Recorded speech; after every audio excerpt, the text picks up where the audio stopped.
Welcome to another edition of Paul's Nuggets.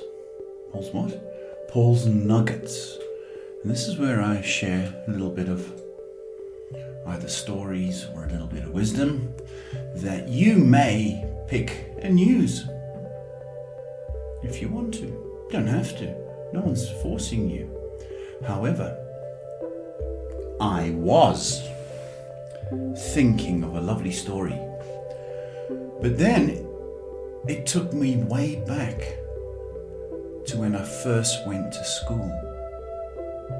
I was wondering why I have such a hatred for schools and why I have such a problem with teachers. And I was analysing it, and it goes way back to when I was 8 years old, and I was in a class, and we were on those little chairs that are about as big for Barbie, like Barbie chairs, you know? And so I sat on the chair, and they don't even Barbie wouldn't fit in them. And so I got plonked on this chair. And as the day went on, obviously, because you're too tall for these stupid chairs, I stretched my legs. And consequently, the chair went back. Now, the school I went to, that was apparently the biggest sin in the world, that you could not rock on your chair. God forbid that you could rock on your chair. So the teacher, who was 75, walked up to me with her bamboo cane and smacked me across the face.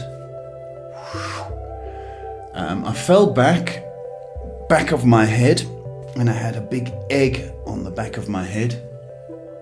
And so when I got home, obviously I got into trouble, but my mum went down to sort her out.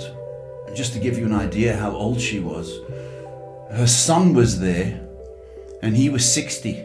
He came to pick her up, so she was ancient. Of course, that was the start for an 8-year-old kid. In the schools that I attended here in Johannesburg, they had corporal punishment for the slightest of things. So I think it was 11, and all the kids had to sing cheerleading songs for the sports team. Then they were divided into 3 houses, and everybody had to sing their school chants and what have you. And the kids didn't want to do it. But anyway, the one, they called them houses. Houses was doing their song, A, B, C, D, A. And they said, listen, you've got to do more enthusiasm. So they did it again. And I was in the, next door, and they went, A, B, C, D, Mamana! And I went, boo! And the whole school went silent. And they said, who said that? So no one owned up, of course, until everybody turned around and looked at me. And they said, if you don't own up, the whole school will be staying in. Break. So I put my hand up, said, right, come. Got me off the stands, walked me across the field into the girls' toilets, where they hit me 4 times for saying boo. So that didn't bode very well. And come later on, when I was a teenager, I was very good at sport and dramatics as well. So we're doing a play at school, And the teachers, and it was a comedy. The kids were looking forward to it because it could make people laugh. But Mr. Clough, he was the geography teacher. Mr. Clough was as boring as can be. He was married to the maths teacher, Mrs. Clough, who was even more boring than Mr. Clough. And he taught geography. So he's announcing the plays, and we're backstage, and he's standing on the front of the stage on the podium, boring the kids to death about, whatever. And he was trying so hard to be vice principal, and he was so square that it was just ridiculous. So I thought, Mr. Clough, I've had enough of you. So I was backstage, and I thought, this guy is going on and on and on. So I took off my clothes down to my underpants, and I walked across the stage pretending that I was lost. And everybody in the school started laughing at Mr. Clough. And he didn't know why. So he turned around and I was gone. And then I did it again and again. And he eventually caught me because he couldn't tell a joke and he couldn't understand why people were laughing. So I've always hated school, always. And even all these years later, when somebody says they're a teacher, there's a certain part of my soul that farts because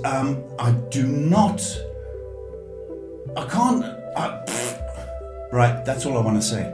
And so, anyway, back to Paul's Nuggets.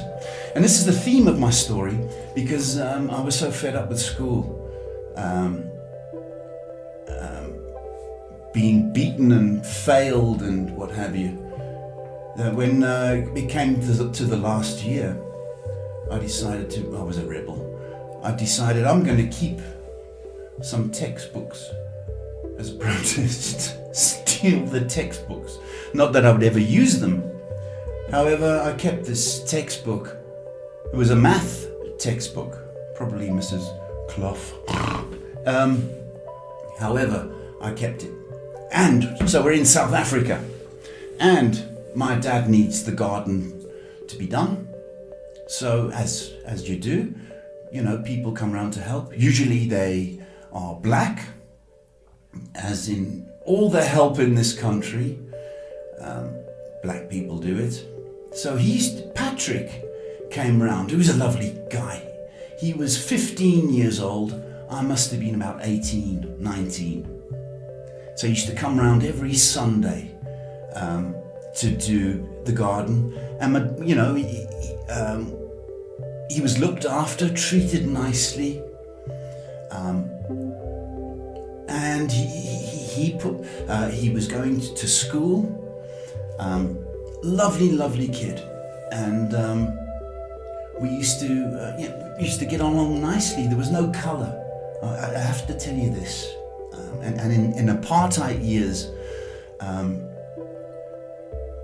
you weren't really expected to treat people equally. But I always was against apartheid. And don't tell me what to do, government. I won't do it. And so, one Sunday, I was cleaning my room, which was quite a surprise because I didn't do that sort of thing. And I saw my math textbook, which was stolen, of course, that I didn't return because I'm a rebel. And I thought, I wonder if Patrick would want this textbook. Because I'm not going to use it. So I said, Patrick, could you use this textbook? He grabbed it. Oh, thank you very much. So he got the textbook. And I thought nothing of it. I went back to my room and I opened the curtains to look, or opened the window. And I saw Patrick looking at this book. and he was crying. He was sobbing, and I thought, what? Leave it like that? And a couple of years later, my cousin came round. They used to come round occasionally. My cousin Michelle. And they used to use the pool, because we had a pool in those days. Come round and swim. She was young. She was about 12. And she said, "Hi, Paul. Hi, Patrick." She'd jump in the pool, play in the pool. And as we got older, Patrick was still there. Studied hard, did well. And when I left home, and I would occasionally come back on the weekend, and I'd see Patrick. And one day, Patrick said to me, "Paul." I said, "Yeah." And he said, "Can I ask you something?" I said, "Yeah, of course, Patrick." He said, "I am dating a white girl." And he looked at me, and could see he was waiting for a reaction, because it was against the law in this country. And I looked at him, and he was waiting, and I said to him, he said, "What do you think?" I said, "Patrick, if you're doing it to fight the government, that's one thing." I said, "But if you're doing it because you love her, that's entirely different." And he looked at me and he said, "Paul, I love her." I said, "Well, that doesn't matter then." It was the last sort of serious conversation I had with Patrick. Years go by, and little Michelle decides, "I'm going to college. I'm going to a technicon." So she goes to the technicon, and she walks in, and she sees the teacher. The teacher is Patrick Dlamini, the gardener.